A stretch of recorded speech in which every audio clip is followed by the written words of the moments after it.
What's going on, YouTube, and welcome back to Goal Line Hockey. It's your boy Kevin Forte, and today we're taking a look at the New York Rangers as their season has kind of gone sideways here over the last 2 or 3 weeks. And we're going to discuss the recent rumors around Jacob Trouba, Chris Kreider, and all the stories around the slumping Mika Zibanejad and some of the other things about the Rangers. What could the Rangers be looking to do to kind of turn things around? We're going to discuss that here in today's video. So the New York Rangers recently went on a 4-game losing streak. They broke that the other night, so now they're back in the win column for the first time in a little while. But the Rangers record here, 13-9-1 to start the season, and you're quickly seeing with how competitive the Metropolitan Division is right now. The Rangers currently find themselves 5th in the Metropolitan Division. They're currently tied with the Flyers in 4th. But technically, the Flyers, in terms of the head-to-head and kind of the way the points go, technically they are 5th in the division right now. They are 6 points away from Carolina, which would be the 3rd spot in the Metro. And they're 2 points ahead of the Blue Jackets, which are 6th in this division. And if you want to look even scarier, they're 3 points back of the Penguins and the Islanders, who currently sit at 7th and 8th in the Metropolitan Division. So what's going on with the Rangers? So there's a lot to kind of dissect with the Rangers, and what's interesting is when all these rumors kind of started with the Rangers, they were actually playing okay. They were still in a spot. They were on a 3-game, they were on a 2 or 3 game losing streak at that point, and things didn't look great for the Rangers, but it wasn't one of those things where it's like, oh shit. But it definitely seems like that tide has turned for the Rangers.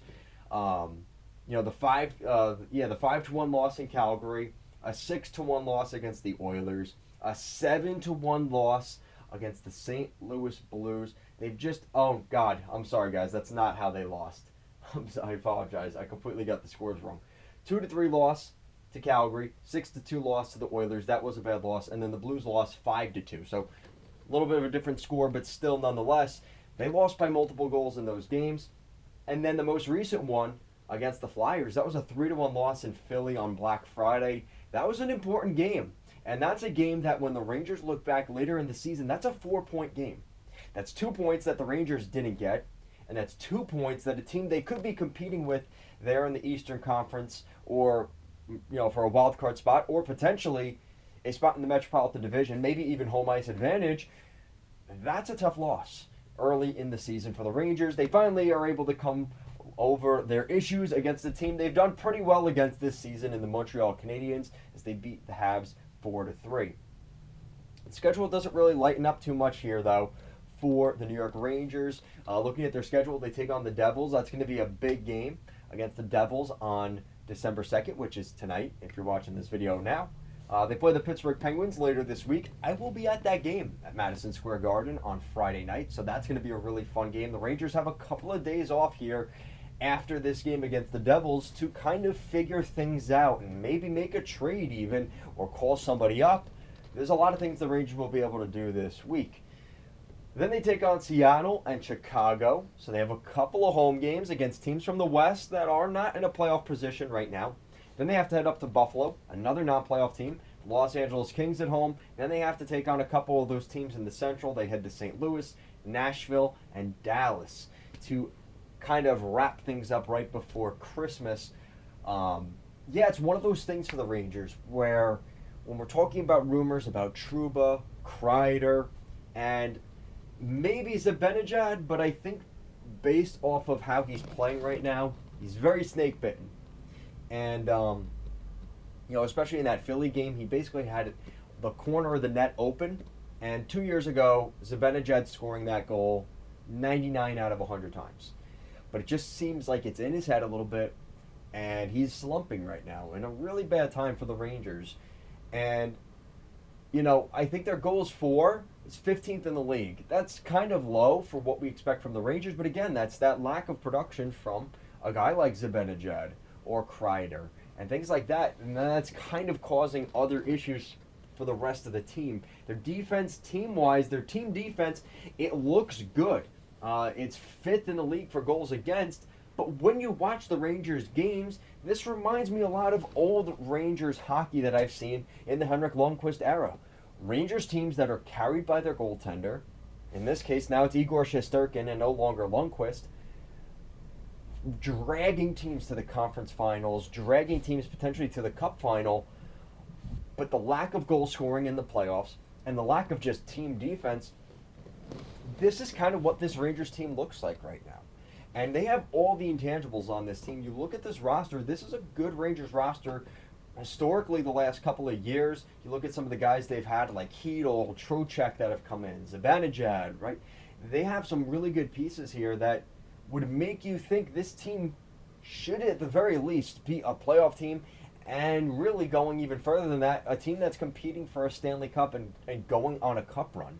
They have made a couple of little changes over the last couple of days here. We've seen Brett Berard get his first couple games at the National Hockey League level, and we're even going to see a little bit of Adam Edstrom from Hartford. So the Hartford Wolfpack, some of their troops coming up to play for the Rangers. We'll see how it goes this week because, like I said, this is going to be a little bit of a reset for the Rangers here this week. And that's why I wanted to make this video now, because kind of the dust is settled a little bit on those rumors about Kreider and Trouba. But those are definitely things that there's a reason that the Rangers coaching staff, is Laviolette in trouble? Probably not. And maybe that's why Scott Gordon came out and kind of is making these rumors apparent to other teams, because I think for Laviolette's sake, I think Laviolette in his second season, he's probably safe. I don't think the issue is Laviolette. I think it's the guys around him and the guys on this team just not really working right now. And they've lost a lot of pieces, and they'll probably lose more coming forward because Ryan Lindgren signed a one-year deal. He'll probably be gone next year. He's going to get his contract at some point, whether it's with the Rangers or somebody else. Keandre Miller, he's going to be getting his paycheck, right?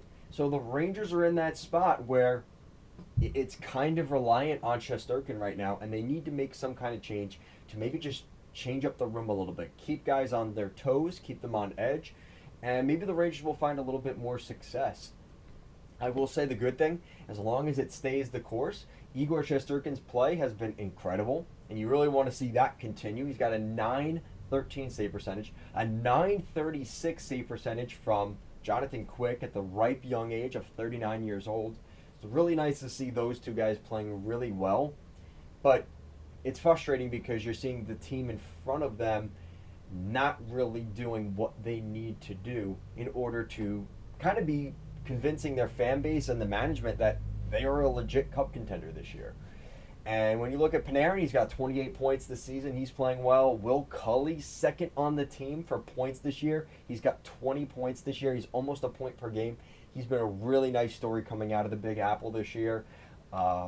As much as Zibanejad has not been himself, he still has 17 points this season, a lot of those being assists. He's got 12 assists. A -14 and a -10 for Zibanejad and Lafreniere. Obviously, that's a reason for concern, and usually we don't look too much at the plus-minus, but when it's that egregious, like, okay, a guy's a -2, he might have had an off night, and that's the -2. But when it's a -14 and a -10, there's obviously more to the story there for those two particular players right now in Lafreniere and Zibanejad.